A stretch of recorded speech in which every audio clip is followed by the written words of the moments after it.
Well, I'm not going to bring up anything about Messer. We're just going to put ourselves in danger to make sure that guy has a better career. Hey everybody, welcome back to the Stoneface Reactions. I'm Theta, this is Lessons, and we are back with another episode of Macross Delta. We typically record 3 at a time. Today we're only recording the 1, so it's going to be a pile up of notes, and then next episode we'll have notes about this. First off, though, we do have the board. And with the board comes the board change log. We got the board. Board. You've done that the last 2 times now. I know. All right, the board change log. I added Gula. I marked Gula as dead. I added Alberto. And then I added a purple line between Rena and Makina. The two boy. That's the girl and the boy that were talking to her. The girl was trying to sing to her father, but she's not a main character, so of course it wasn't going to work. Nope, you're incorrect. Well, I mean, you're bringing up stuff that's not anything I just talked about. Oh, Alberto was their father, but their characters, yeah, but they weren't listed. Leo, and Mina, I think are their names. I will point out to you that on the 3 different places I use for Macross Delta character listings, none of them, those 2 characters are on none of them, so they're not on the board. Their father is, though. That's Alberto. No, so you think that I was drawing a purple line which represents romance between the 2 children? No. That's what you just said. I said added a purple line between Rena and Makina, and you said, yo, that's the 2 kids singing at their dad. Like, Rena and Makina. Yeah, no. Yeah, they're pretty much in a romance. Yeah. What I'm just saying, what you indicated to me was that I thought an incest situation was happening. No. I thought that you added them to the board, but you didn't. Reyna Prowler and Makina Nakahima. Prowler is also a fighter plane. This is an FA-18 version. Oh, please go on. I haven't heard enough about this already. I hear the Buccaneer is also one. Yes, and the Mustang. Also a horse, as per. Yes. You want me to repeat how I already went through all of this with cars when it came to Magic Knight Rayearth? Because I said that before, too. Alberto Larrazabal. That's Spanish? Well, it's Spanish. Sounds very Argentinian to me for some reason. Don't know why. Well, I mean, all names come from somewhere. True. All right. Well, it sounds Argentinian because the girl's called Mina, and Mina is mostly an Argentinian or South American term for cat, but also for girl, like menina. So yeah. So basically, his son is named Lion, and his girl is called Kitty Cat. Kitty, because it comes from a Nico world. Yeah, Neko world. Yeah. No, Nico. Neko is a type of wafer. Nico is a type of half human, half cat. No, but the term in Japanese Neko. Nico. Neko-chan. No, there's no I there. It's N-E-K-O. What but part of Neko. what I said had an I in it? You said Ni. It's Nico. I said Nico. You're saying Neko. It's supposed to be Neko, yeah. In Japanese, you say Neko. I said Nico, and you're saying there's no I in there. What part of... How do you spell Ni?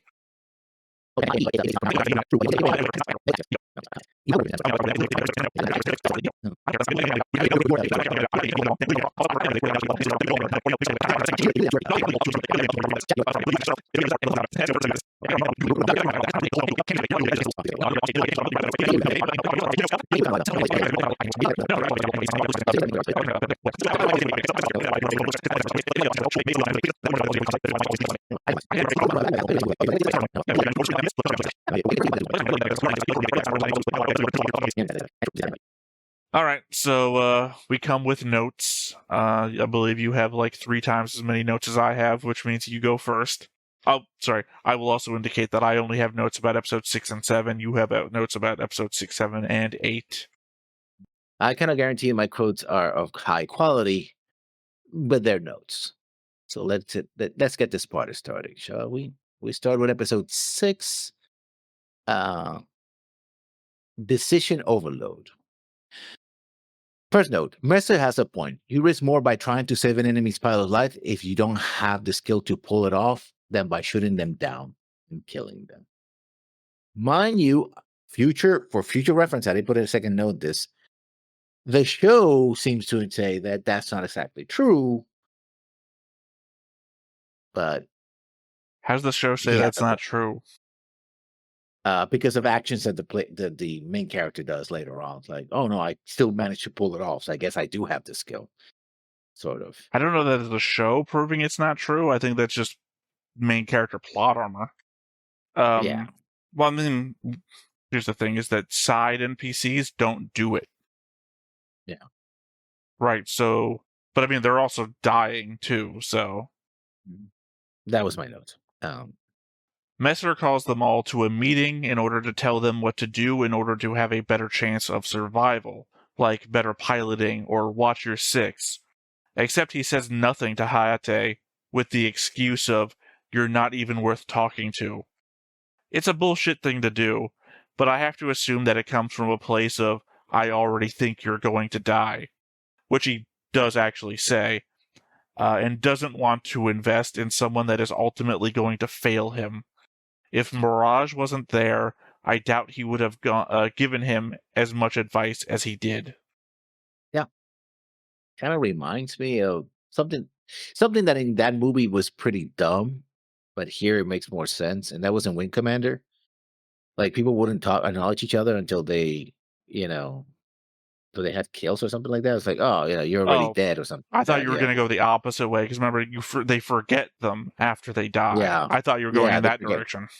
Yeah, they forget them what they die. It's like, oh, they're dead. They don't matter anymore. And I'm like, Well, that's it's dumb. not that they don't matter anymore. In fact, they matter so much that forgetting them is the Mhm. kindest thing you could do for yourself, rather than, Yeah, the conceit here that pilots in this universe, rather, across Delta, kill so many people that it's a weight that they have to carry on, and that only thinking about the people that you're helping by killing those people, the happiness that you're engendering in others by their safety, is the only way to counter those deaths.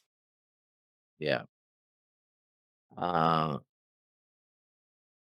Second note, I guess the Nuns have other things to do than support its allies in this region. Or allies is a interesting choice. They're supposed to be subordinate nations, I guess, or vassal nations, right? Because they're part of the Nuns, right? And well, according to Windemirians, they are vassals. Um, Well, they're you not, know, though. I mean, that's not what's being indicated. They're like trading partners, but they're using the force of trade as a way of keeping people subordinate, because, at the end of the day, what matters more than money, right? Um, and that's how Royd specifically indicates that not the Windmares, how the nuns are keeping you in your place. You're subordinate to them because they have all the resources, and those are resources that you want. Thus, you're going to do everything in your power to stay under their power, so that they keep giving it to you. yeah, a counter argument to the Federation, right? They have all the technology. Of course, you want to be part of the Federation. They have all the goodies, right? Well, I mean, I assume you're talking about Star Trek, right? Yeah, yes, Star Trek. Yeah, Yeah, I mean, well, think about it. The Klingons are only able to stand up to the Federation technologically because they sacrifice every other aspect of their society to that. Everybody else is essentially the same way. You only stand up to the Federation's technology by sacrificing something else, and the Federation at least has everything else. So unless you're so anti-Federation that you're willing to sacrifice for it, then it just makes yeah. more sense to live in a society that you can still be yourself and have all the benefits. Well, it seems to be what the Windemirians are going for, the Klingon route. Um, I sorry, smarter me could debate that. Current me is not smarter me. Well, let's hope he comes back. Um, your next note, I guess. There's obviously something to the Mikomo mystery that she can feel the purpose in Heinz singing, but implies that there is nothing in Freya's. The obvious interpretation would be the lack of motivation from Freya, where Heinz is seemingly willing to give his life for the cause that he's pushing. Because, he's singing and dying at the Yeah. same time. Yeah. No notes there. I agree 100%. Uh,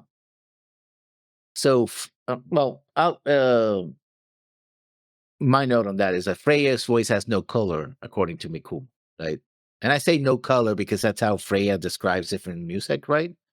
So if Mikuna is turning to Freya and says you have no, no heart there, it's like it's colorless music. It doesn't really have color. At least not while she's not motivated to do it, for a good Does she reason. So specifically say she has no color? no, he does. She doesn't. I'm just using Freya's. Oh, yeah, okay. No, you're using her descriptive motif. Okay. Yeah. So I thought I would have taken a note of that if she had said that, because... No, she doesn't. All right, this is just a note for note-keeping's sake. Planets of the Brissinger cluster, Al-Shahal, Ragna.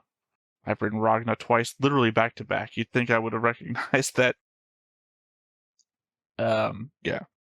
Al-Shahal, Ragna, Ionadeth, Listania, Windermere, Al-Fahim, Anathem 3, rather, Airburl, Voldor, and Randall. And planets currently under Windermere control: Listania, Airburl, Anthem 3, Voldor, and of course Windermere itself.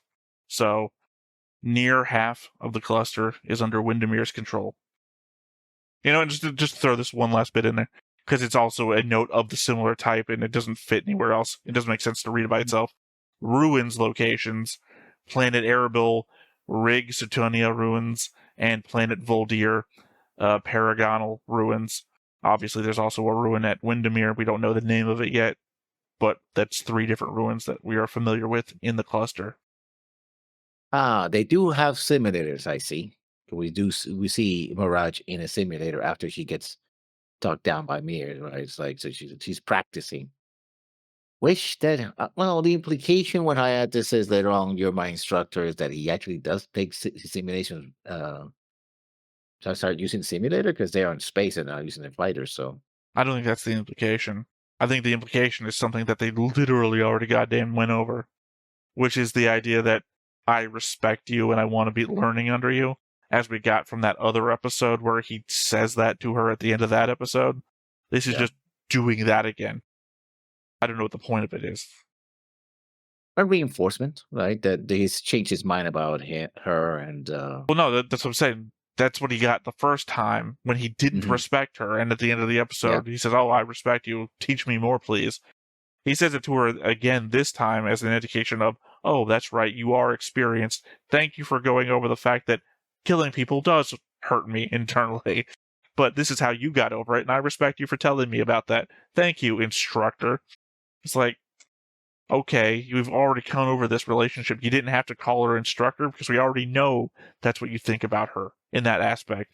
You could have just said, "Thank you, Mirage," or whatever playful name you want to give her. Yeah, no, but I think this time it's no, because the first time I was like, "Oh yeah, I want to learn about you," and he's very excited, whatever. This time it's more serious, and it's like, okay, not only am I acknowledging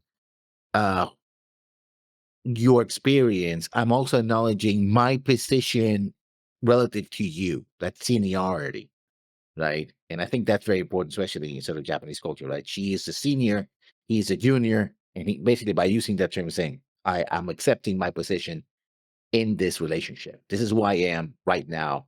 I want to achieve more, but right now this is where I'm accepted, which I think is very important. I mean, again, not the read I got on it. My next note then. Older brother, Keith, and every time I read Keith, it reminds me of Voltron for some reason. Yes, very I old thought you were going to cartoon. say If you Keith don't know. Urban. No, I don't like country. He's doing his own thing. What? I'm sure nothing. Keith Urban's the actor who plays Bones in Star Trek. Also, not Doctor Doom. Sorry, Judge Dredd. For some reason, when you said Keith Urban, he also played Cupid and Caesar in.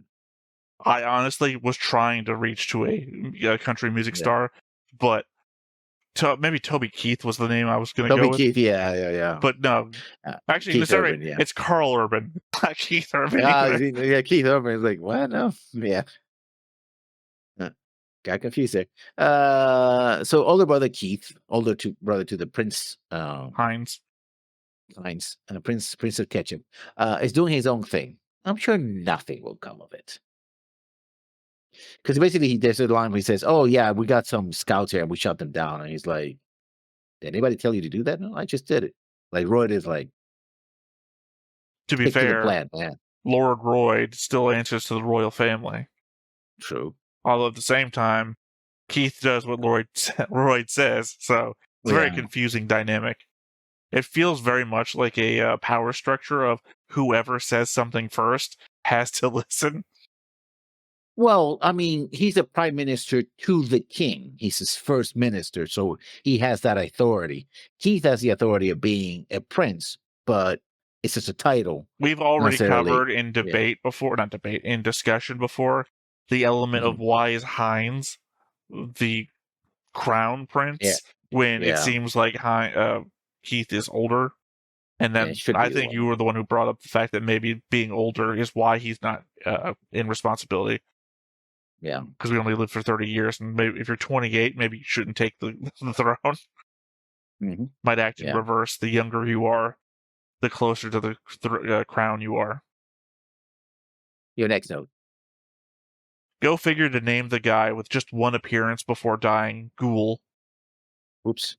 Yeah, I made the mistake of thinking he was one of the twins, but no, he was just a newbie that was brought in to get killed. Well, to be fair, though, I argued that against you in that episode, and then we watched 2 other episodes after that where the twins appeared. So I was like, I proved you right. I mean, wrong already. So. Mirage is weighted down by the expectations of her ancestry. Literally, she has a scene where she's just looking, I think, at her fighter, at her Valkyrie, and you hear the voiceover of her thoughts, like people talking about her. Oh, she's a daughter of a genius, blah blah blah blah blah, and she's like looking like, Because one of the interesting things is that Max Genius was known for somebody who was very inventive on the spot, very reactive in combat, and that's what made him an ace. And better than everyone else, except for his wife, I suppose. Well, even better than his wife. He shot it down. Of course, because he's a man. He got more screen time. And the one criticism that Mir hurls at her is like, "Oh yeah, you're good, but you just followed the textbook. Anybody can read what you're doing a mile away, right?" Messer, yeah. You said Mir. I'm like, that's Gundam Seed. Is there somebody in this show I not remember? Yeah, Messer. So yeah, that's the thing. Yeah, I mean, I got no notes. I remember the scene you're talking about. It's just a thing. Planet Windermere, Scafell region, former Carlisle city. Keith says the scar they have left and the mark of humiliation, as though implying that the nuns are the ones that detonated the dimension bomb and not themselves. Freya even mimics this later, claiming that they've said the Earthlings did it, though Mirage says that the Windermerians used it against the nuns. Also seems like a Windermere structure was in the blast radius, so if they did do it to themselves, then they did sacrifice some of their own population in doing it. I have a note about that, but I'll leave it to later. Mirage, okay. This is clearly not Mach 7 and Hayata is not Basara. This is a war, and in war, it's either kill or be killed. Which is the no, remember, Messer says at the start of episode 6, in argument with Mirage, that he and the commander are shooting wings. He says, yeah, we're skilled enough to do that. You're not. So they are doing the Basara stuff. Yeah, but he says in the alternative, and actually he later on he just blasts a guy into pieces. So dogfight. So yeah. No, I'm just saying he says they're skilled enough to do that, and they are doing it where applicable. So yeah, but he's telling them don't do that. Just shoot them down. Just engage and kill. Okay, so that's what he said. To your argument, kill or be killed. It is kill or be killed for them, because Messer's argument is you suck. You suck. Try and stay alive. But for him and the commander, we can do this. We'll save lives that you can't. Yeah. But only if it comes to, but even then, that's only limited to, I know something happens I'll later, also but argue that the scenes that you're saying that he's cutting them down, he's cutting down Windemirians. He's not cutting down the nuns. so, Basara would have tried to save everybody. Yeah, but we also got that flashback from Messer's backstory, which it might indicate that he doesn't fucking care about Windemirians or, fuck these guys. Yeah. To your next note, then. I don't mean to put down Reyna, but I'm not a fan of how hacking is portrayed in this world. It's either a highly visual representation of what is going on, or it doesn't make any sense at all. Like how she just tears down the firewalls with her literal hands, implying that if your computer defenses don't have a person physically watching over them to do cyber physical battle with another person, they'll just get torn apart. I liked it because it's very cyberpunky. I like it. It's very visual, is what I'm saying. Yeah. It's very visual, but it's either representational or it's literal. In which case, if you don't have a hacker on your end to literally go into Lawnmower Man 2 mode to do physical combat with another hacker, then everything is open all of the time. It's like when you're playing a cyberpunk RPG and you have a hacker on site, and all they're doing is rolling against stuff because there's no counter to a hacker if there's not another person on the thing counter hacking them. It's like, okay, you're 100% successful all the time because there's nobody else here. And that's just what is happening here. Reyna is the only Reyna on field ever. So cool. Yeah. Maybe we could just skip this part and you could just hack, just say you hacked it and it's fine because it's exactly the same thing. The nuns suffer from a lot of insurgencies. And I say that because when Mirage is talking to Hayate, she says, I killed my first person, and my first kill when I was fighting a group of insurgents who were trying to take control of a city ship. Yeah. I didn't take a note about that very specifically because we brought this up before with Asamu. So Asamu's backstory, we took a whole screenshot thing of Asamu's, all the insurgencies that he has had to fight in his backstory. Because one thing is fighting Zentradi remnants, right? Zentradi's who haven't really heard about, it's a big galaxy, right? What's going on, and the Vars, what's going on with the Vars, but the Windemirians, this attack on the city, and all the several insurgencies that or short battles that Istanbul was involved in means that the nuns and what the previous government were also involved in a lot of this stuff. So I mean, I would argue that it's still probably better. We also argue that in a way, the actions of the galaxy was also an insurgency because they were turning against the nuns as well. I would argue it's better than the previous United Nations. Yeah, Isamu had a really long record of fighting insurgencies. She could only list one. Your next point then. Considering that cat people are real and Freya just chose to start saying "nyan" at the end of every sentence, is she racist? Yes. They literally say, you don't have to say that. You say, oh, but yeah. It's like, don't say it. Yeah. You don't have to say it. I'm saying it seems racist. Mirage's message boils down to, we fight so others don't have to, and we will die so others may live. Your note there. Considering how many planets in this cluster appear to be mostly water, exporting spring water feels like it should be the item with the least amount of demand.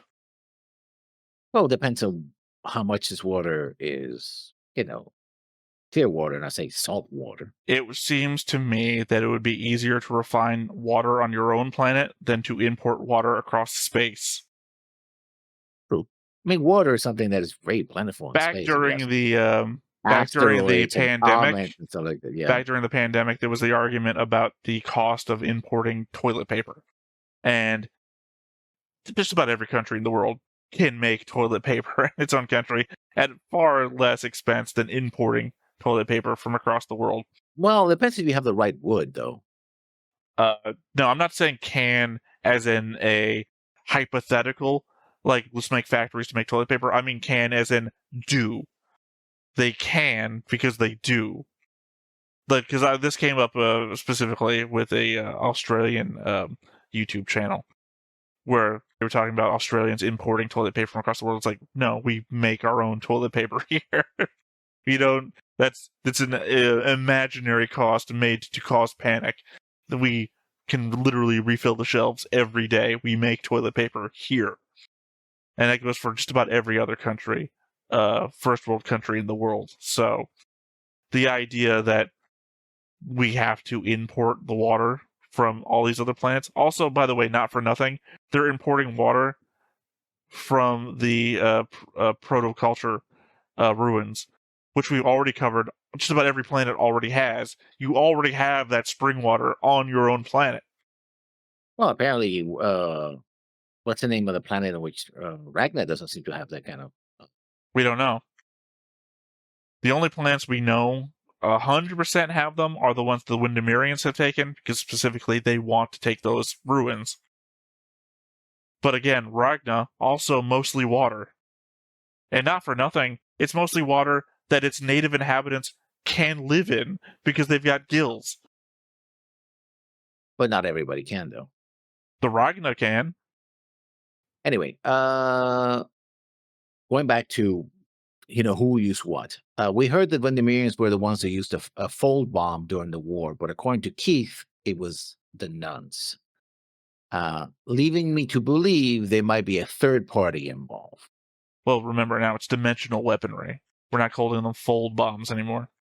Well, dimensional weapon, yeah. Apparently it took all of a year to change the terminology, because, the Vajra War in 69, and then the Windermere War of Independence in 70.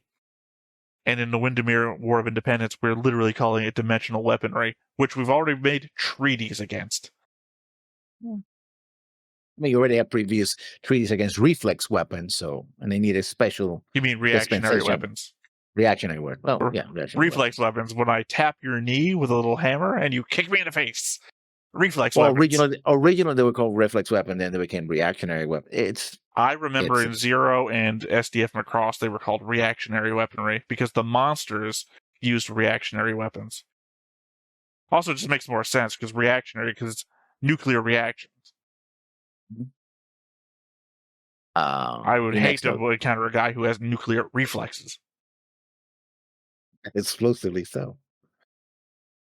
Sorry. You say explosively so, and I think of diarrhea. You say what nuclear reactions. Nucleus we're talking about.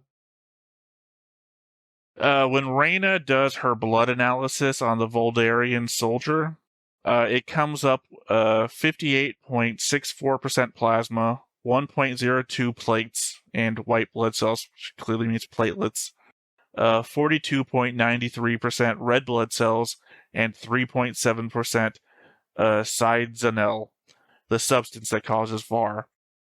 That's 106.34%. That's quite some margin for error. I mean, I would argue that the VARs supersede, so they have more than they should have in their blood, here's the thing. That's what I said. That's a margin for error, right? That's 3.75%, the thing that causes VAR syndrome, which even if you removed that would still be 103% over. So, very rich blood. You have more blood per whatever the sample size here is than every other person has blood. But again, it should still only be 100% of that blood is a thing at most, because that would be 100% of the blood. You have a 6.34% margin of error, which is larger than the sample of VAR syndrome causing ingredient in the blood. Well, if it's a 6% margin of error, they could go up or down. So it could be 106 or it could be 100. No, I mean, that's what I'm saying. 94. It has to be above the margin of error because that's the amount of the substance that they found. and they are quite clearly suffering from VAR syndrome, which means it's in there. So it's not like below the margin of error. It could be a side effect of VARs that it kicks up your blood production cycle, especially your red. I think if what you're indicating is that the side effect of VARs is being bad at math. Because honestly, the percentages should be reduced to get to 100%. The percentages themselves don't become increased to go beyond 100%. That is, Sure. Reina is apparently also a coach on a sports team because she's given 110%. 106. Yeah, no, just saying that she's doing sports coach math, which is to say giving more than you possibly can give. Because what really should happen in any sports movie is the team is giving like 80% and the coach needs them to go to 100. But that doesn't sound good for inspiration. So I'm going to say that you're playing your best, even though you're not, and saying you're giving 100%, and I need you to get to 120%. When in actuality, I do need you to give me 20% more, but you're actually playing at 80%. I need you to give me an extra 20, get to 100. The team doesn't want to hear, you fucking suck, you're only giving me 80%. The team wants to hear, you're doing your best, you're giving 100%. I still need you to make up that 20% difference, though. That was my notes for episode 6. Now to episode 7, infiltration behind enemy lines. The cold open makes sense, at least to me. Sure, it is very cyberpunk, but you would want to create a sensor window for the infiltrators to pass through. It also shows how close Makina and Reina are. However, I would think that any attempt to interfere with the fleet systems would raise an alarm, which it does, but not to the extent that I would want to, unless people are constantly trying to hack the systems of the ship. In which case, here comes another hacker. Okay. It can't be. Remember, we already covered this is the one person job. Yeah. Hackers are like 1 in a million. Yeah. Seems to be 2 because they do it together. No, I think one of them is just backing the other one up. Yeah. I mean, to be fair, I think the Makina Reina thing happens in the 3rd episode that you're going to have notes for later. We're showing them as a team here, but the whole how they came together backstory thing, it's a later episode. Actually, no. It has to be this episode, later on in this episode. I just realizing that's something I just watched earlier, and I didn't rewatch episode 8, so it had to be 7. Not to criticize, but Makomo's spy bug thing, what was the point in it having a holographic display built into itself? I mean, I get that it was a good show for Hayate to understand what it does, but realistically, it could have been so much smaller if you didn't build a holographic display into it, considering that its entire point is to send images back to another location to be viewed. A diagnosis tool. Or if you don't have any other way to retrieve the data in that moment, you can retrieve it directly there. You can I don't have anything to interact with. Okay, wait. Your thing, diagnosis tool, I'm going to break this down. Diagnosis tool, cool. Plug it into a thing that already has a viewer on itself. You don't need a viewer on it. Also, I'm going to retrieve the data. Cool. Again, plug it into something, download the data. How are you going to put another recorder up to the screen that it's displaying? That is the most inconvenient way to retrieve the data, is to have it display the data. If you don't have a recording device at hand for whatever reason, and you need to see the data now, like, I want to see what's going on now, boom. Right? And if they're all connected to a network, you can use any one of them to actually see what the others are seeing. So you don't need something extra. You just grab the thing. Connect it to a network to see what the other ones are seeing. That's, again, my plug it in thing. Because otherwise, you're just pointing one bug at another bug to have a whole... Again, this thing is like this fucking big. It could be this fucking big if you didn't put a whole holographic display suite into it. You are like coming up with reasons to make the holographic display viable. I'm saying this thing is designed to be a spy bug. It doesn't need all of that extra shit. You know what? If you don't have the things to view what it's viewing on you at the time, you're not prepared. Go back and get the equipment that you need. Okay, well, to my take, this is peak main character syndrome, I guess. Hayate even mentioned that he's allergic to cats on a planet full of cat people. And the commander excuse doesn't hack it, at least not for the entire team. Although we did see them go undercover, that's Walkure, in the first episode. And Freya mentions that that infiltration is part of the Walkure's training. So it makes sense for Walkure to be there doing the infiltration. It doesn't make sense for the pilots to be there also trying to do the infiltration. It makes sense for them to be nearby, protecting maybe the Valkyries. Oh, you need to get out of here. Okay, get on the Valkyries and go, right? And do this. But, I guess we want to just walking around and interacting. But Walkure are the experts in infiltration as well, singing and everything else, not the pilots, particularly Hayate, who we already know is allergic to cats. I And mean, nearly gives up the mission because he starts sneezing in the middle of, the street. And we're like, oh, you need some catnip? It's like, oh, that's fine. we brought this up during the reaction. Yeah. We thought it was dumb during the reaction. You said something else about it during the reaction. I can't remember what you said. But I think we just both agreed it was pretty dumb that having all the pilots out here. Well, while I didn't note then, and when I went back, I noted, it's like, oh no, Freya actually does say that infiltration is part of Valkyre's Also pretty dumb. package. Also pretty dumb that, the most recognizable and famous people in the entire cluster are your infiltrators. It'd be different if they were like infiltrating under the guise of like when you send a famous person to a ball and then they're doing like spy shit at the ball under the guise of the famous persona that they have. But these are literally like, let's pretend to be non-famous people. We can sneak in. We don't have famous faces or anything.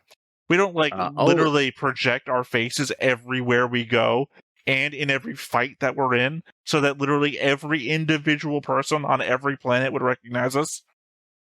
Yeah, it reminds me of something that happened in Space Above and Beyond, because and that was it was a take that to mail they were getting. It's like, oh, this doesn't make any sense.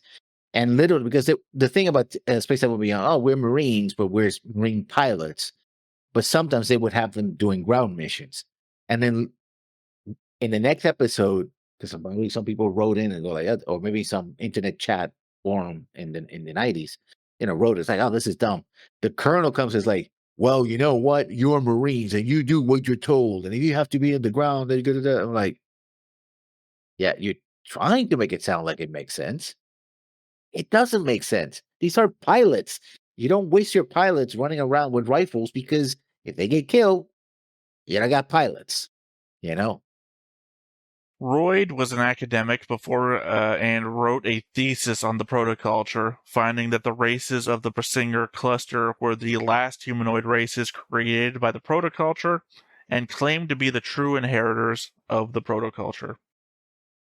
I actually have a much darker note about that later. I guess I wrote that note and then thought about it and wrote a different note later. One that writes the protoculture in a very dark light, in fact. Yeah. The protoculture, I mean, that doesn't make it, oh, we're the youngest children in the tree, therefore we are the inheritors. I could say the same from the first ones as well. Hey. No, to what I said about how Windermerian culture might work, that might make sense to Windermerians. Yeah, true. But it doesn't make sense for anybody else who goes like, but what about people who have been here before? Yeah. To be fair, though, Windermerian culture is kind of might makes right, so it doesn't really matter what other people think. Yeah. It's cute how the little kid grabbed his mother's tail so he doesn't get lost. Even the soldiers' helmets have spaces for their ears. I mean, it's kind of, have you ever seen the backpacks kids sometimes have that have literal leashes? They're like leashes, but technically it's like, what if we put a leash on a backpack? It's cute. It's also making your kids into pets, but it's cute, though. I hate that. Yeah, I've seen the ones that are wristbands. I've seen the backpacks. I hate those. So. I mean, to be fair, though, kids today, I'm going to say old man theta. Yeah. Kids today, you can't fucking trust them. Oh, we never could. The kids are going to run away anyway. But this is more like holding the kid's hand, right? But instead of holding hands, like holding the tail. That's it. Well, I mean, I don't think a cat would like that. Mom doesn't seem to mind. She's not pulling hard. She's not yanking. It's a kid. It's a kid. The kid's gonna yank. Yeah. Yanking happens. Yeah. Well, that would certainly alert the mom if something's wrong. It's like, What the hell are you doing? or that you're You raising know? a little shit. Yeah, well, All right, let's see. I've already said the thing about the War of Independence happening in, well, actually, 2060. I think I said 2070 before. 2060 is my notice when that happens.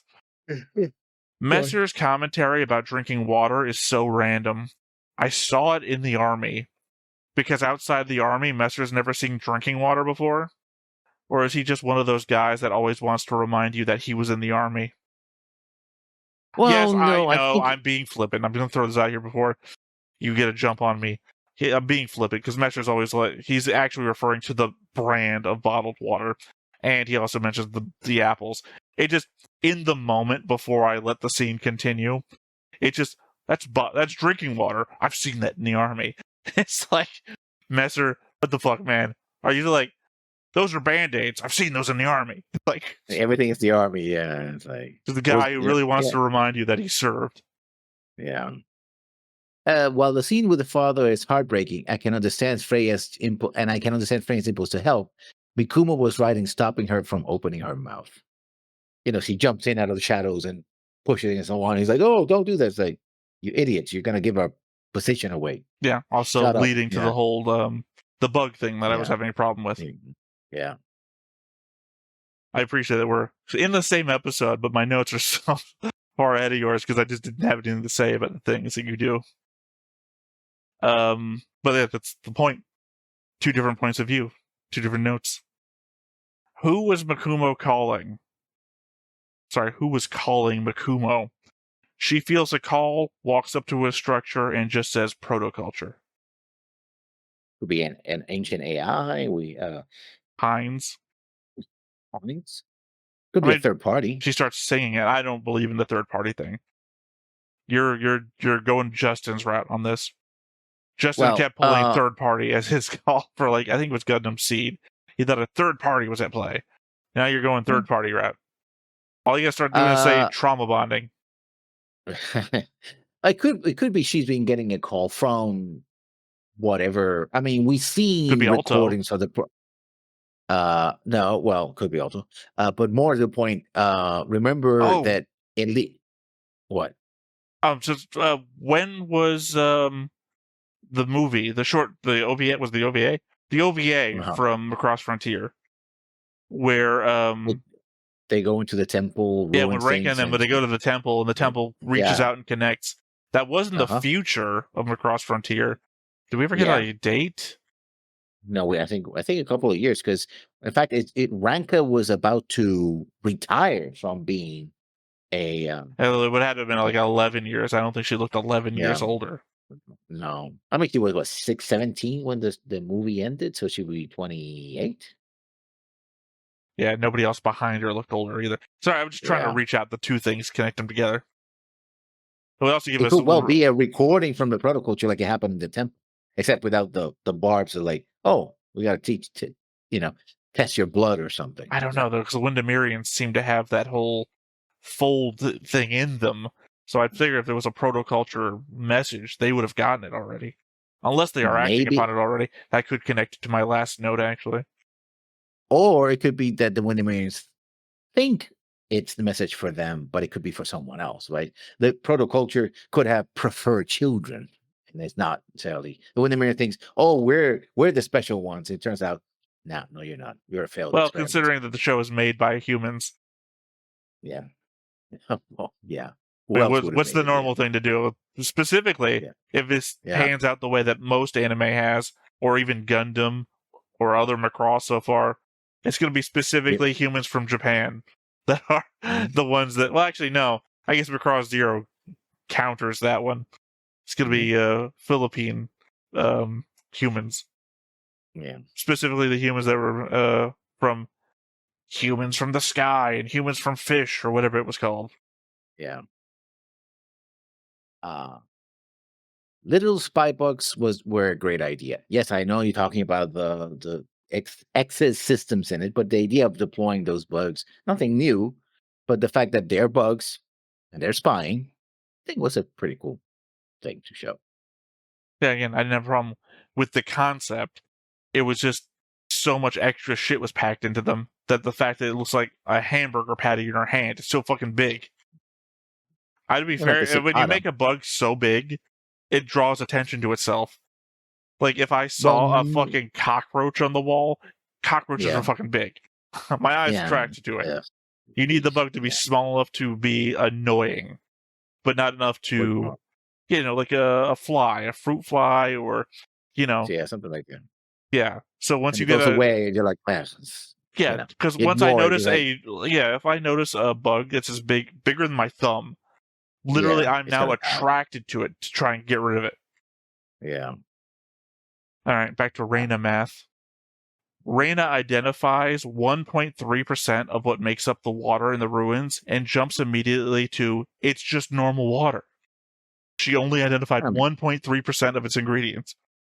I mean, I think she was cataloging the things that were off, aside from No, H2O, which would she be, literally identifies normal water shit.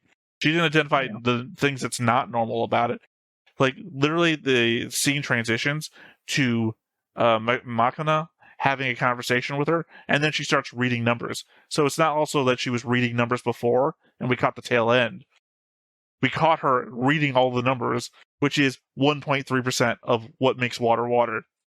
So literally, the other 98.7% could have been anything. hydrogen and oxygen. No, it could be hydrogen and oxygen. She doesn't mention hydrogen and oxygen. Yeah, she also didn't mention cyanide.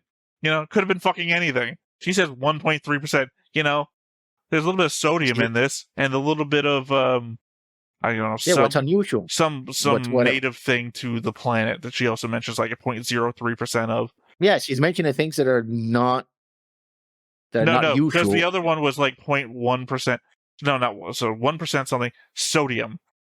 Water has salt in it. Unfortunately, it's just a natural thing. So you're saying But this it's unusual. No, it's not unusual to have some amount of salt in your water. it depends how much the sodium is, because of course, if you have high level sodium, will be salt water. Although the saltiness in salt water is not exclusively I sodium. would argue that salt water is also just water. Yeah, It's salt but water, this but is it's supposed to also be water. drinking. My argument is that she immediately says it's just normal water. She doesn't say it's salt water is not normal water. She just says, I would argue salt water is more common than fresh water. So I'm just saying she says it's just normal water after identifying 1.3% of what it makes it up. Again, this is the girl who has a 6% margin of error. Already proven. My next note then. And this is just a thought that popped up. It has nothing to do with Macross, really. I'm thinking that a Shadowrun series centered on a band of musicians that also are runners would work very well as an anime. Because when I've seen the whole hacking thing and the fact that they're a band or they're a singing group. Cyberpunk, the video game, the main ghost character guy was literally a rocker. So yeah, but at some level, an anime based around that. Not. I never watched. I mean, I know Runners. Johnny Silverhand. All about him because since. Well, as I'm saying, the band. He was a band guy before everything else. I never watched Ed Runners, so I don't know if that's even a. No, I think there's something else. They're doing their own thing. The fact it's put out as like an anime sort of thing, and I only watch the shows that I watch on the channel. I didn't get into it to see it or anything, so I don't know what it's about. Although I say Shadowrun because here you have like animal people, and so you can see them, and people with pointed ears, so it could be more like, and even high technology can pass as magic. So sure, Centrati could be trolls, or ogres, or whatever. Else? No, because they typically like giant fucking jacked dudes. Yeah. All right, well, my final note here, which is the one I said could be darker. So all the protocultural ruins of the cluster have exactly the same water, which Reina identifies as being just normal water. When Machina tests the apples, she identifies them, but doesn't register sides and all in them. So something in seemingly ordinary water, specifically this water, that goes undetected when analyzed, and galactic apples, which similarly goes undetected when scanned, comes together to create sides and all. This was the final area, according to Royd, that the protoculture made humanoid beings. We know that they were fighting a war, because that's how they fucking died. So conceivably, this may have been their last holdout, especially having a planet with a dimensional barrier around it. I don't know, man. This kind of screams slave race. That they surrounded themselves with their creation, made the food and water into something that would cause subservience, and then, I don't know.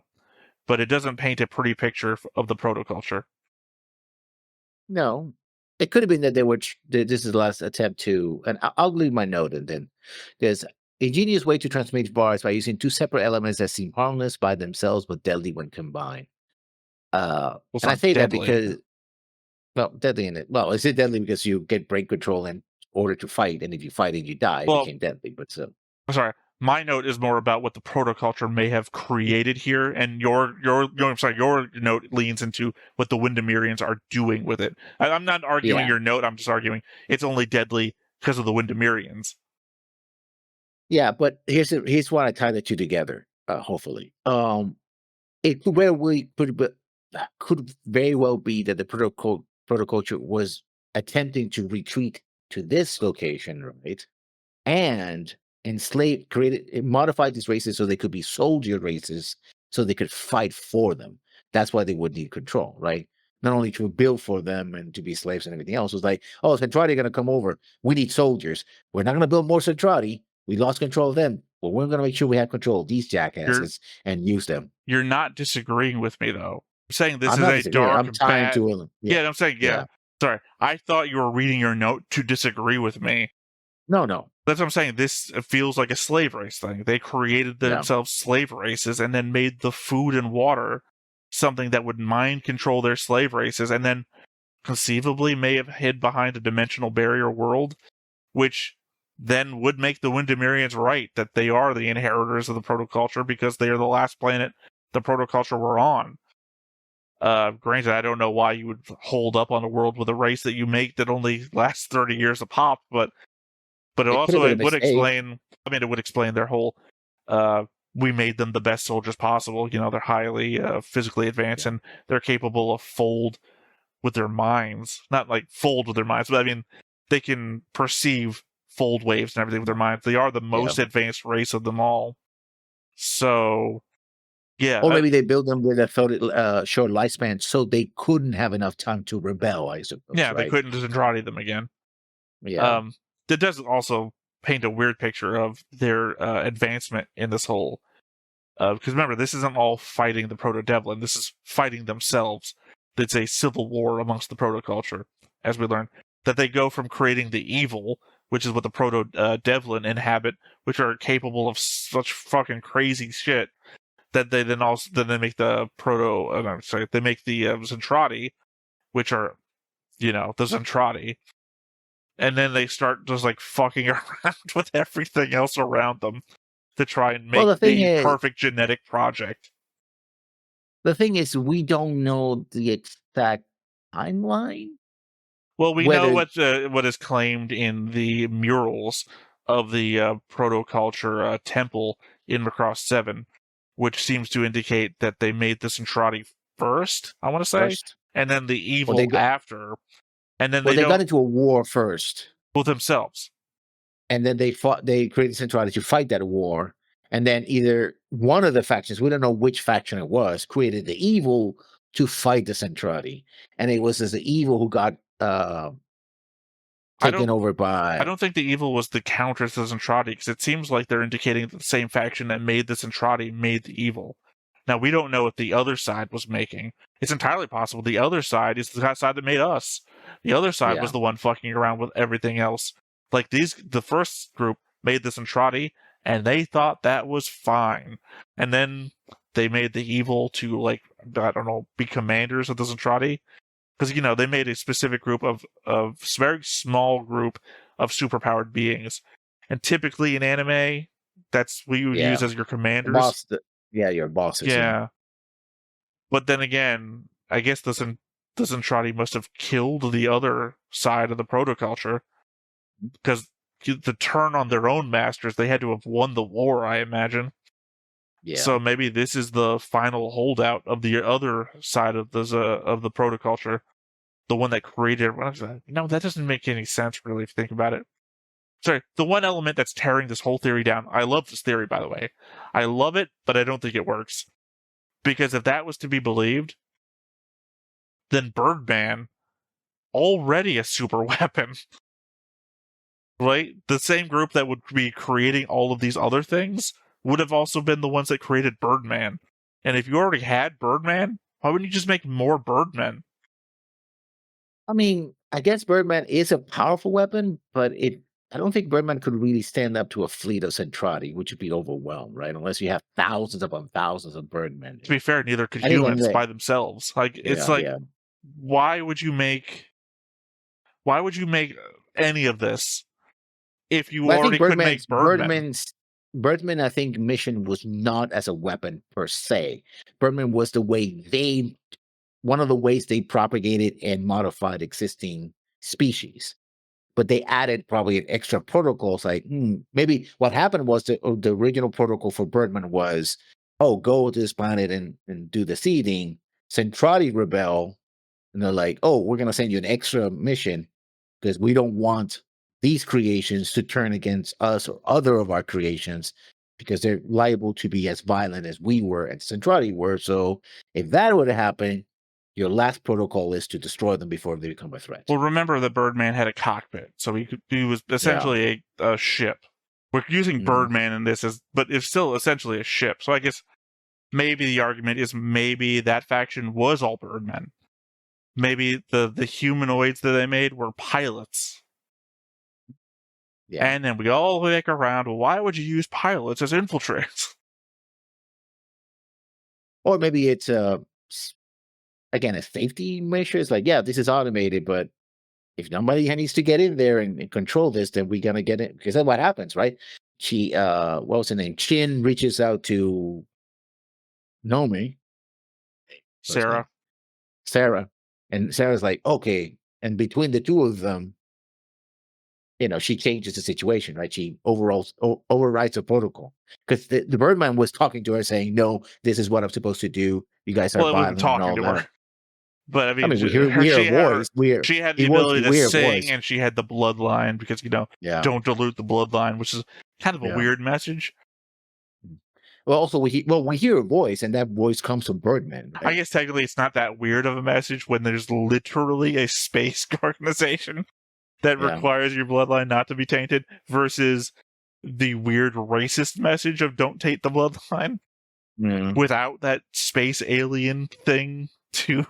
And so there's that. That was your last message, right? That was not my last message. I'm not going to sit here in silence for the rest of the recording. It's my last note. Yeah, that's the last note. Well, then that was my last note on episode 7. So I'm going to go to my 5 notes on episode 8. So it's called Escaping Resonance, not Renaissance. Escaping Resonance. The failure of the flashbang was a good way to show how the Windemirians are superior, at least physically, to baseline humans. Because unlike this other series where we're supposed to have superior people, but don't really show it, they showed it in the first season, but not the second, I guess. They only implied it in the first season. They implied it, yeah. Here, these guys, one guy is blinded by the flashbang, but everyone's like, oh, flashbang. They just wail on Mirage, and just like, that was a mistake. Boy. I love that. That was great. Also showing that they don't have full plot armor, right? Like the show isn't gonna kill them, but we can kick their asses pretty hard. Yeah, they did. My second note kind of reminds me of an episode of 8th MS Team that we saw recently. When they do the anti-personnel defense from the Zaku. And Shiro just like shoots them away. Well, most of them away. And it's like, oh yeah, I guess he's not really superhuman, but that is some expert level marksmanship. Yeah. Hayate has a point. You cannot liberate anyone through slavery. And as far as I know, Windermere is independent, and now they're forcing the rest of the cluster to bow down to them. So much for liberation. Technically not true. They might be here's the thing. They might be guilty of the same exact amount of leverage that the nuns were using. They're not forcing anybody, because we had the whole conversation between, I don't know what to call him, Cat King? Like, He They are forcing them because they're using VARs to control the military of this planet. no, but see, the guy who actually runs the planet is like, okay, cool, we're on your side. He doesn't. Sure, like he has a choice. I mean, he's technically, he does have a choice. He could stand opposed, like literally all the other arguments you've given about what you would do in any position like this, where you said, "Fuck it, I would stand opposed to him. I don't care what the cost would be." Yeah, that's what I'm saying. I would. He but doesn't. he He's not wouldn't. also talking from the aspect of no. It's not his. Well, technically, one of them is. It's the nuns that are being controlled, not specifically his people. The top ace is one of his people, but not everybody in the nuns are from his planet. There are people of his type. I'm sorry, going off a weird tangent there. You threw me off. I was on a thought process. There are Voldarians in the nuns, but not all nuns are Voldarians. The nun defense force that are here are a nun defense force, some of which may be Voldarians. So, incidentally, some of his people are being controlled, but those are people that don't report to him. Those are people that report to the nuns. So, he, on behalf of the Voldarians, is siding with Windermere. The nuns are being used by Windermere here. So his people are not being controlled by the virus. Yeah, but they're under the guns of the nuns forces that are controlled by the Windermerians, who are also in orbit guarding the planet. And there's the you wouldn't have brought dimensional weapons to my planet. And Roy's like, I wouldn't do that. To be fair, it has not been proven that they actually have. True, but what is it from the guy who's like, well... Yeah, I know. I made that comment while we were reacting to it, that you would equally bomb allies and enemies. My next point. Messer certainly has a messy past. It's in the name. Yeah. Good use of music and holograms to overwhelm the knight's senses. Because that's the only way they could beat him, right? They're so fast and so agile that, using the holograms, like, what the hell? And that just gave them a window just enough for them to escape. They didn't fight them, though. I think it's pretty dumb, actually. I thought it was pretty well in use and not in concept. Well, in use because they make the holograms bigger than actual people. It's like, how are these people getting fooled? Also, we fought you in space. We know that you do hologram shit. Oh yeah, no, but it's okay. It's like showing a lot of brights and colors and sound, and you're like, that's what they're doing. They're overwhelming their senses. They're not. These people know that they're also they have guns. They have fucking guns. Yeah. Don't just like cross the room and sword swipe at holograms. Just hey guys, lay covering fire. Just the whole room. We'll form up in a semicircle so you don't shoot any of us. And just hey, did you guys see Predator? You guys see Predator? You saw the one scene where they fire into the forest? That, but the cave. And we know where they were a moment ago before the holograms went up. That direction, in general, just in that direction. Yeah, no, but I think it's it just gives them a window opportunity to escape. As I said, doesn't last long. My argument is against how they did it, not the concept. I agree with you on the concept. And my last note. Didn't like the last minute highlight they didn't blast a bastard out of the sky. Sure, it goes to the series and franchise themes, but still, you don't pass up an opportunity to eliminate an enemy hell bent on your own destruction. Unless you're Pissarro. Yeah, and Hayate is not Pissarro. Well, he's got elements of Pissarro in him. Much like a little Morgan, he's got a little cat Pissarro in him. Sorry, that metaphor was working better in my head. Yeah. Yeah, so those were my notes. All right. But before we get started, make sure that you hit the like button, hit that subscribe button, comment down below to feed that algorithm. On top of all that, if you want to watch more shows like this, unfiltered, uncensored, and uncut, as well as some early access stuff, you can check it out over on the Patreon. It's just $5 a month, but hey, no pressure. There's zero pressure in order to do that. It's just a little bit of extra support, and it would be greatly appreciated.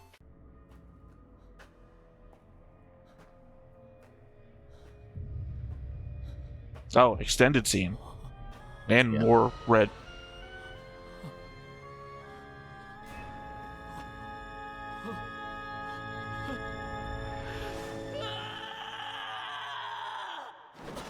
Yeah, I was very specifically thinking that he must have suffered from VAR syndrome before and is the only survivor because. Oh. Hmm? Yeah. Maybe one time was married or engaged. Maybe that's why he doesn't care for everybody trying to hit on him all the time. Yeah. One, he's either not gotten over that or is guilt-ridden about what must have happened. Although not indicated by the flashback scene, because the only people that we saw. Well, not fair. Sorry, my default brain. Yeah. Well, yeah, I was gonna say the only people we saw were men, but I guess it's for the male bodies, let's say. But I think that's because the default of this show is to surround one guy with a bunch of women. So it's where my brain went. Also, you made a comment during G-Quicks, but then you had to leave real quick to do another thing. Yeah. And it occurred to me that you were talking about enjoying the music of that particular Gundam show. And the thought in my head was that I had just watched Macross Delta that morning to refresh myself on episode 8. And I really liked the song that they sang there in the cave. And I was to say, Macross Delta actually has a better soundtrack than this, because this soundtrack doesn't actually hit me. And by this, I mean the Gundam one. Yeah.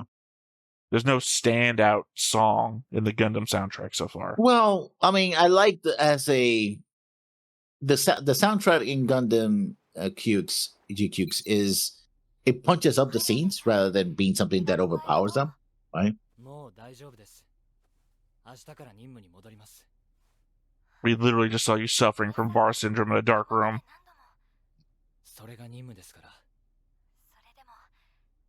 I was also going to guess that maybe Messer is a Windemirian.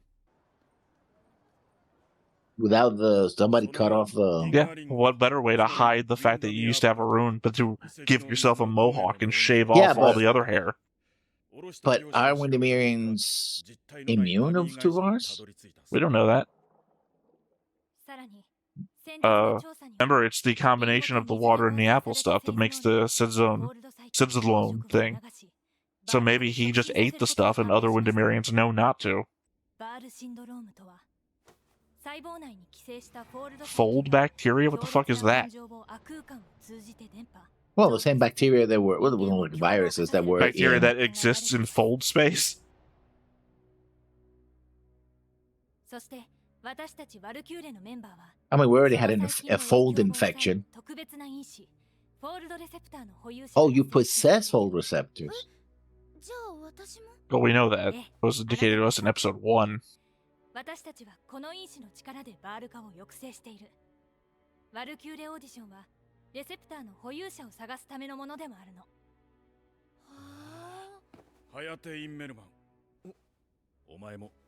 don't think he does. It's clearly his necklace. It was glowing last episode.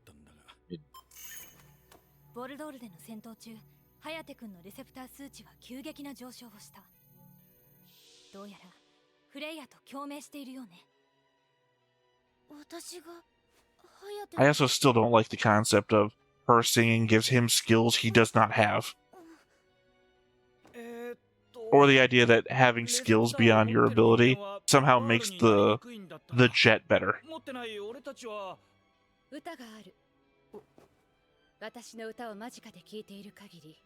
Oh, she dies. It's like, as long as I'm here. It would be a death flag. Yeah.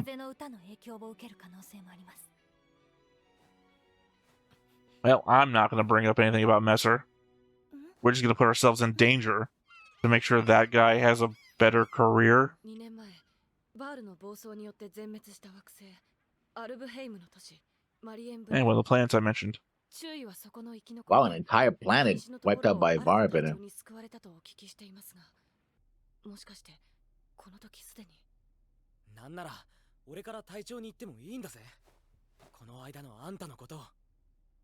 Well, you're smart, you should.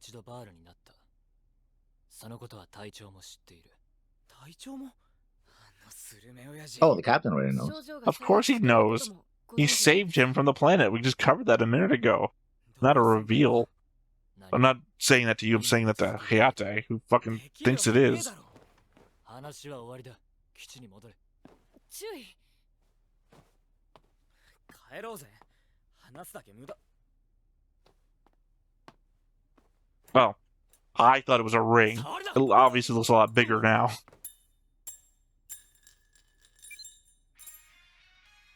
Axia.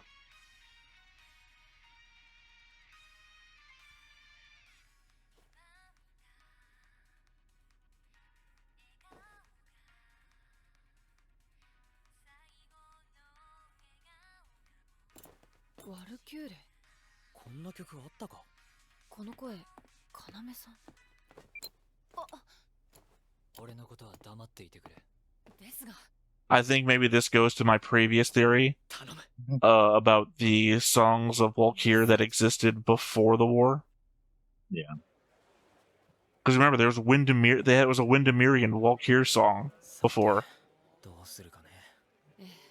That couldn't exist now.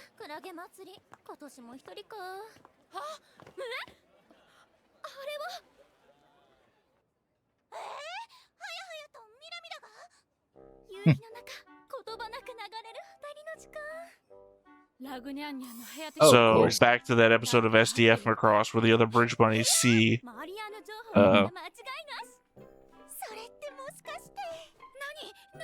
wow. It's her, and her boobs.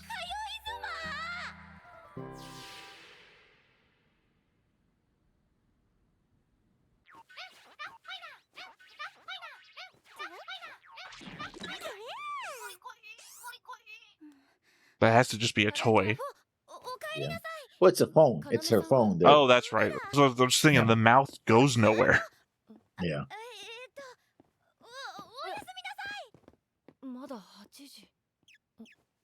Oh, she's jealous. ただいま。お帰りなさい。よっこいしょ。何？握手あって曲。かなめさんですよね。ああ、三雲が来る前、私がエースだった頃の曲ね。私ね。 Also, the element of, hey, these two have just formed a really good fold receptor bond thing. Let's mess that up a little bit by getting one of them a little, freaked out.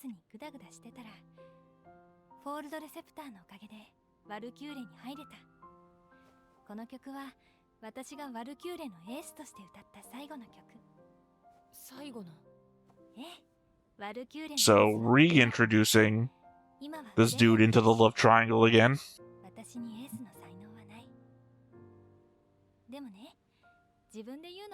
Oh yeah, because she's trying to check up with the captain, the leader of the So now we have two. But she also friends? invited him, Messer, to eat dinner too. So yeah. I mean, it's either that or he's just listening to it all the time because it's the only thing working against the VARs. But we're told that recordings are less effective, not that they're not effective. Yeah. And if you're trying to hide it from people, you're going to do whatever you can.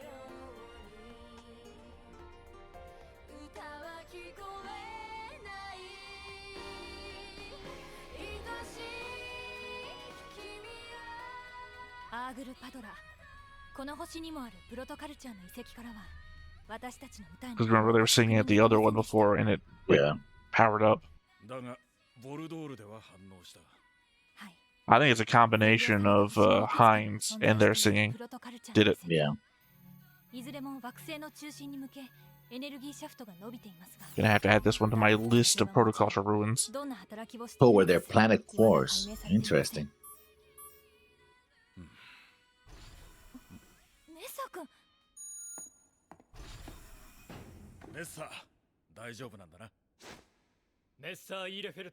By the way, this is the shot we can finally see where all those dumb bridges go. Well, we could when Adar stood up. You saw all the bridges actually go to a dome in the back. 2 against 1? 3 against 1? No, right. What is this? 3 against 1. He just said it.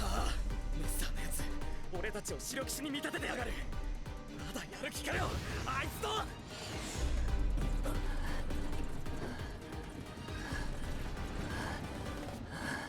The Gandalf technique.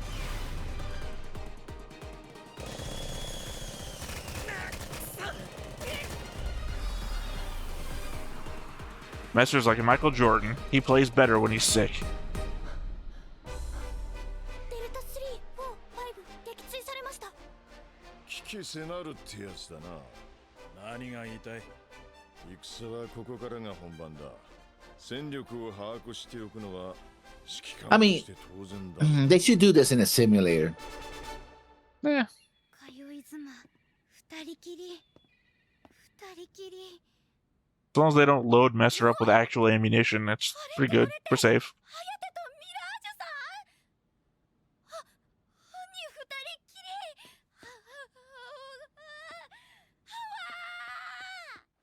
Long together. Yeah, I guess that makes sense. でもよ、メッサーのやつなんであそこまで。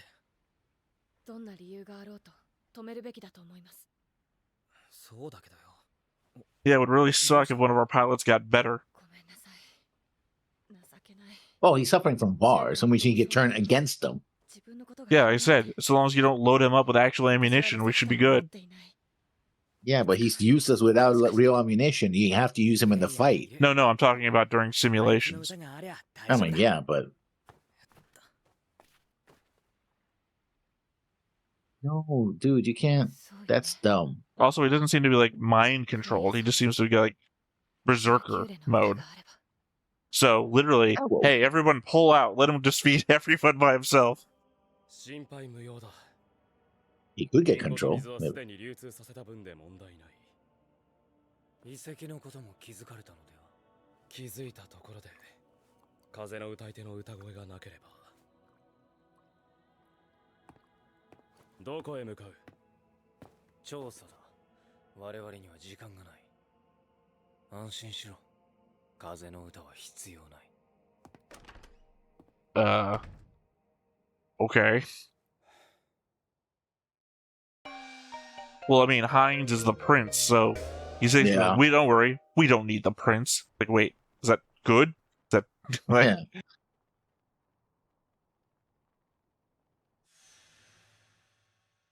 Yeah. The scene I keep questioning what actually fucking happened. あの風は。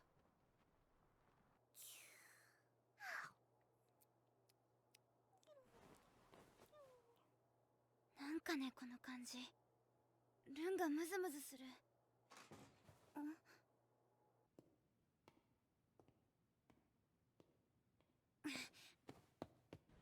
やはり隊長に相談しましょう。それはできない。パイロットで居続けてってか。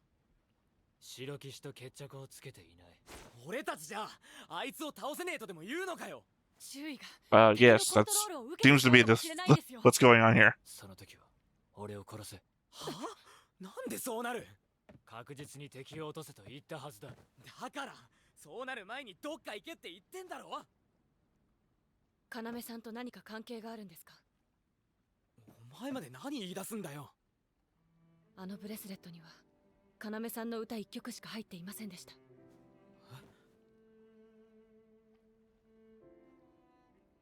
I mean, whatever works, right? あの歌が。Wow, that's an imposing あの creature. 歌声が俺を救ってくれた。暴走した俺を正気に戻してくれたんだ。じゃあ Hey, you were right. 命の恩人を守るために。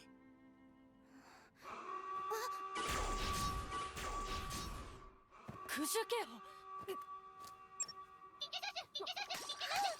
フレイヤー、お前なんでここに？ I tripped. 空中騎士団。防空システムの内側にデフォルトされたようです。風の歌は I guess we're really getting good about defaulting closer and closer to planets. よりによってヘーメラーが留守の時にか。見てろよ、ワルキューレにデルタ小隊。空中騎士団剣山 Presentation. デルタ正体発進スタンバイ繰り返すデルタ正体発進スタンバイなめやがってこんな時に I guess this Macross ship doesn't have a weapon of its own. I mean, you wouldn't use the main cannon against them from long distance? Why not?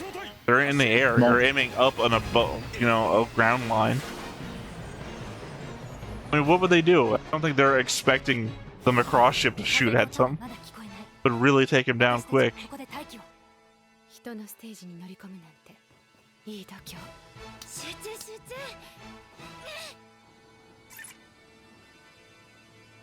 白騎士死神 Little backfires? That's Shinigami, yeah, that's what he said.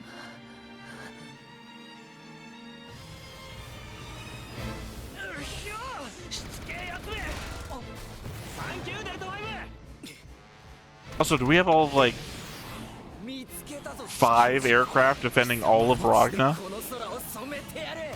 Well, they have the other carrier left, so do Yeah, they I have mean, the other still. people. 2 carriers, essentially, is defending all of Ragna. What happens if they attack the other side of the planet? Also, they don't want to send the original pilots. Does it also imply that Ragna has no defenses beyond Elysium? Well, I mean, if the other ones can be affected by bars,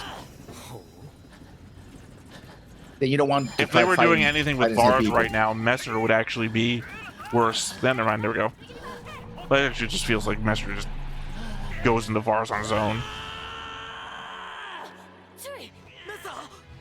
メサどうしたメサまさか艦長ワルキューレの出動を要請するどうした急いでくれメサが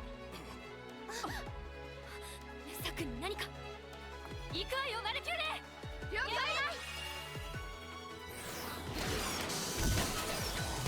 That's the real advancement. Holographic clothing. 面白い I gotta think that Messer's development is either gonna be he dies or he learns to control it and he can go into Var as a berserker and still control himself. Yeah.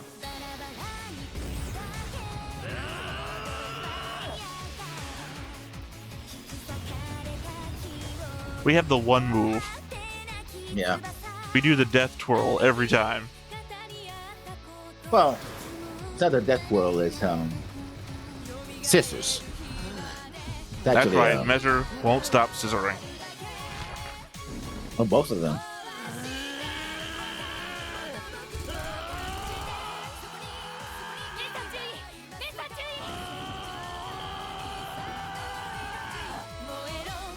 Dude's gonna shit himself.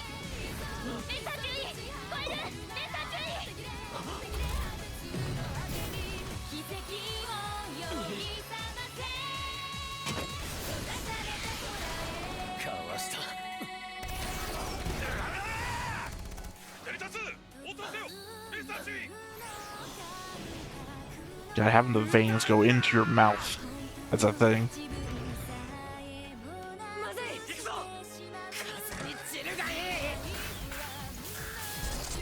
Booger and the twins.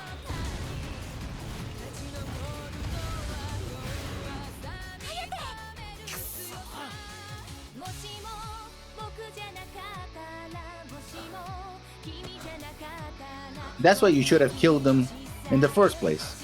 If you had killed them, you wouldn't have had a problem. But he didn't. He shot them down.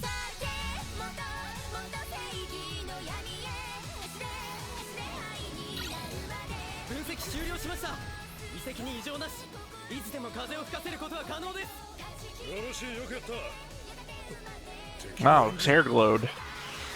With no rune.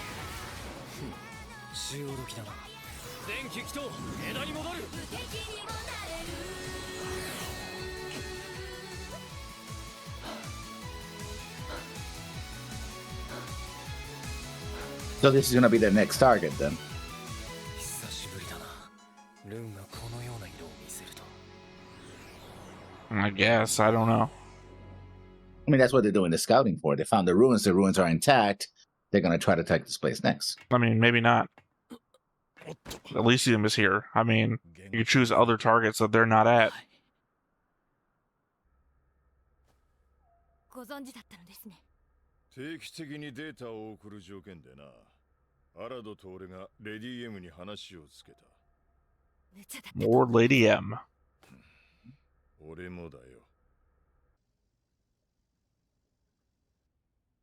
颯とミ He's ラージ the ュ boss, さん I が guess. メッサーさんを助けとったんやね。悪かったな。黙ってて。ううん。悪いのは私の方。 For literally stalking you. ちょっと風に当たってくる。 The door's open. The air's as fresh out there as it is in here. It's trying to, get some distance from the situation. That's what she wants to say, get some fresh air. I just hate that 騒が that しい saying since I was a kid. Go outside and get some fresh air. I'm good. ううん、別に。ただ、自分が恥ずかしゅうてたまらんくなっただけ。そうか。ウィンダミア人は30年ほどしか生きられないそうだな。不安にならないのか、自分の未来が。 Oh, this dome actually has buildings that point through the dome. Yeah, like Macross 7. Yeah, never liked that. Blue dome. Well, they decided to keep it. 今がいっぱいいっぱいか。それでいいのかもしれないな。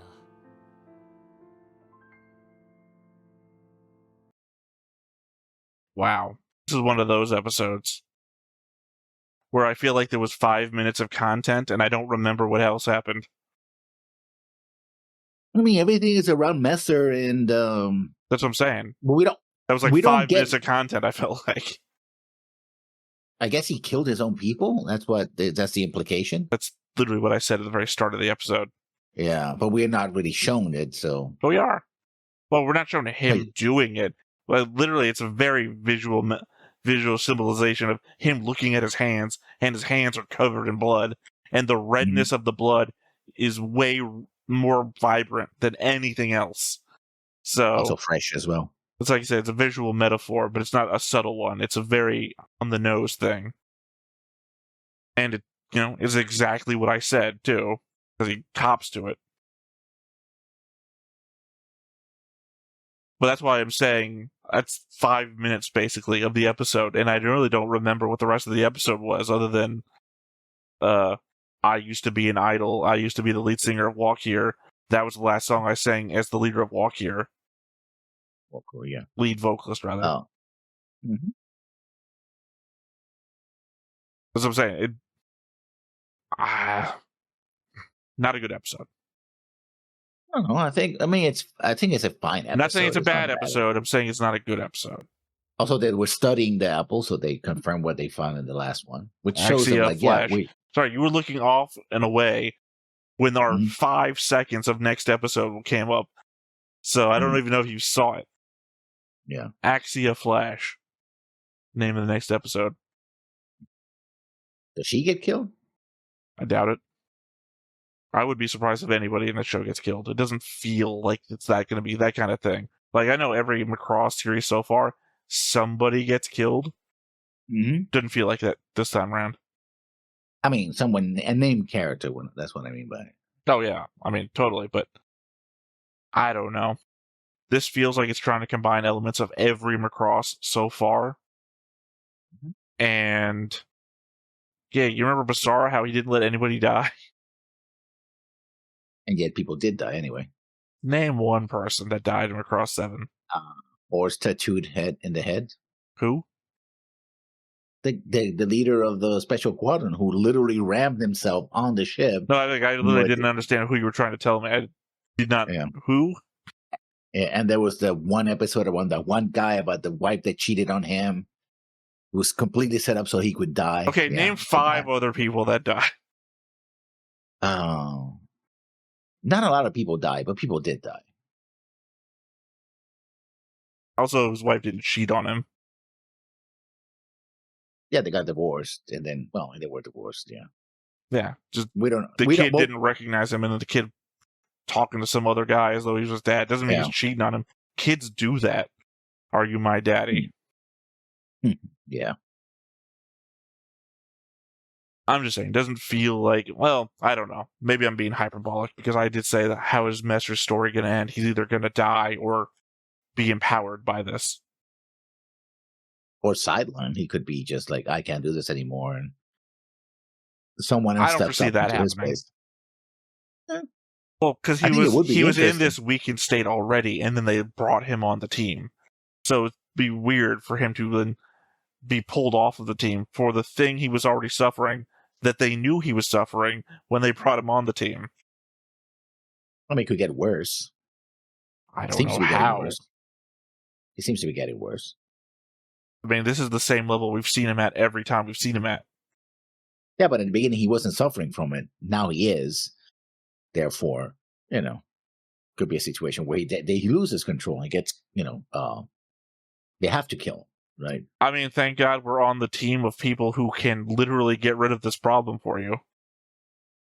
But yeah, remember that it's a back and forth kind of thing. If he gets under control, right, and somehow they can bring him back, then again, Well, it's it not could under get control. worse. He's never been shown to be under control.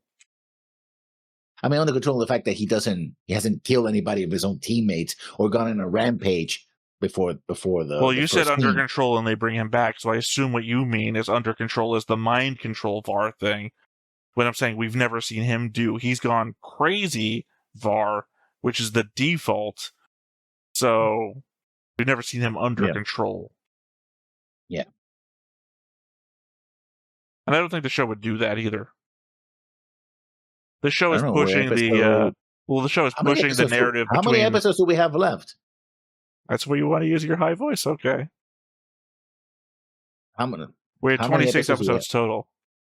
Oh, well, yeah, we're not even halfway there, so yeah. No, what I was saying is the show wants to push the narrative between Grim Reaper and White Knight. It wouldn't serve anything to have the Grim Reaper under control and fighting alongside the White Knight. That doesn't push that narrative anywhere. If they did, I feel like the White Knight would fight his own people so that he would be able to fight the Grim Reaper. I mean, he's already a rebellious knight of sorts. He's doing his own thing or trying to, so that could happen. I don't think so. He's sorry, I said White Knight. It's not White Knight. It's Bogey. I can't remember if he has a nickname or not. He's the one. He is the White Knight. No, what's his name? The one who's related to Hines is the White Knight. Keith. Yeah, Keith is the White Knight, not Bogey. Keith, yeah. That's what I'm saying. Bogey is the one who was fighting him this episode. The episode was the prince. Literally, Royd was sitting at the table. Prince. Keith isn't the prince. Keith is the prince. No, Hines is the prince. There's two princes. There's not. You don't stop being a prince because your brother might be the crown prince. There are other princes. He is the prince. You're a prince if you're denoted to be the prince. He's never been denoted to be the prince. Only one person is referred to as the prince. You're saying he's prince because of his bloodline. I'm saying if they don't refer to him as the prince, he might not be in the line to be king. And therefore, he's not the prince. Line of succession. Yeah. Yeah. So he might have been taken out of that line of succession for whatever reason that he is now the White Knight. Or the leader of, well, he's not technically the leader of the Aerial Knights either. That seems to be Royd. Yeah. For whatever reason, he is not referred to as Prince, and every time he is in proximity to the king or Hines, they refer to Hines as the Prince. They never refer to him by any royal moniker. So I have to assume that he is outside of that noble title for some reason. To be determined. I mean, he's the only one poised to take over. If the prince Hines dies because of using or seems to be dying, then I don't know. It very much. Well, I would assume you would have gone with the king, who's dying of old age. It very much feels like Royd would step in as a steward role for some reason, because he also jumps in front of Keith when Keith is about to execute everybody. Says, "What are you doing? You can't do this," asserting his control over Keith. So, remember, also Royd was referred to as Lord by Freya. Yeah, but I think as a prime minister and representative director of the still living king, that's why he has that position. But if both the older and younger successors of the crown die, he's the only one who can claim the crown. I don't know. I don't know. Royd has the Lord title for some reason that Freya throws out. I don't know anybody else who's called him Lord. And Keith reports to him. So I feel like Royd is the next in line after the King of the Prince. No, I think the reason why he defers to him is because he's the prime minister to the king, and he's spoken with the still living king. But once the king is dead, and the prince might also be dying because they keep saying they're running out of time, there's no one else. Now, Royd, if he retains the title of prime minister, would be the prime minister to Keith. I was going to say, things would change. Worst title ever. Still living king. Didn't notice that you're living in a kingdom rife with assassination.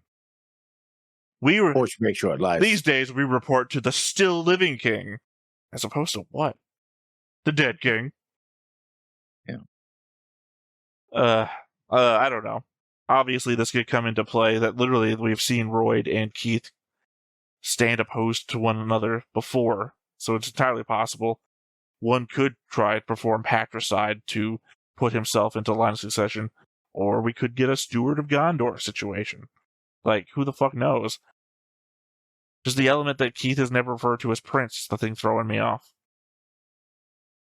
I mean, we've asked literally before why Keith isn't the next in line. Because he's not a winged singer. I think that's the issue there.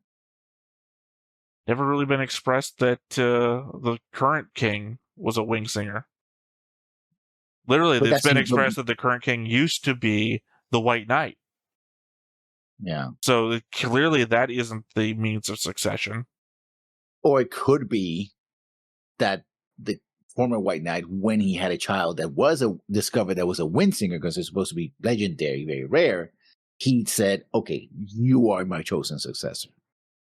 My theory is that the still living king worst title had 2 sons. Yes, well, it's accurate though. Is it? I mean, he's still alive. It ceases to be accurate the moment he dies. He's still alive though. Typically, you want to name them after a thing that is eternal, right? Yeah. The former White Knight, who happens to be also the king, right, has 2 children. The eldest, he says, oh, you're going to be my successor, right? And you're the new White Knight.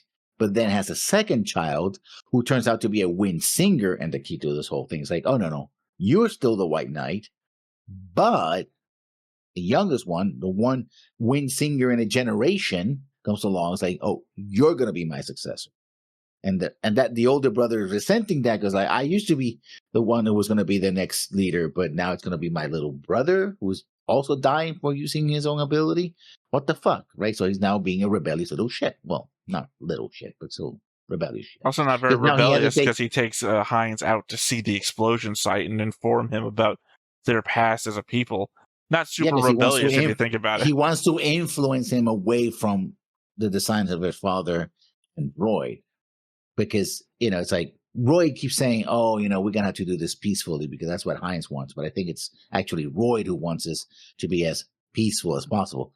Mind you, he's also one who literally gets told to his face, you put a nuke in my plan. And it's like, oh, no, I didn't do that. In a totally believable kind of way. But still, Well, the guy doesn't accuse him of putting a dimensional bomb. I can't remember what he calls it. It's not a nuke. Yeah. That's reactionary weaponry. That is so 2 seasons ago. He asks him if he does it, and he's like, "No." Yeah. He's like, "No."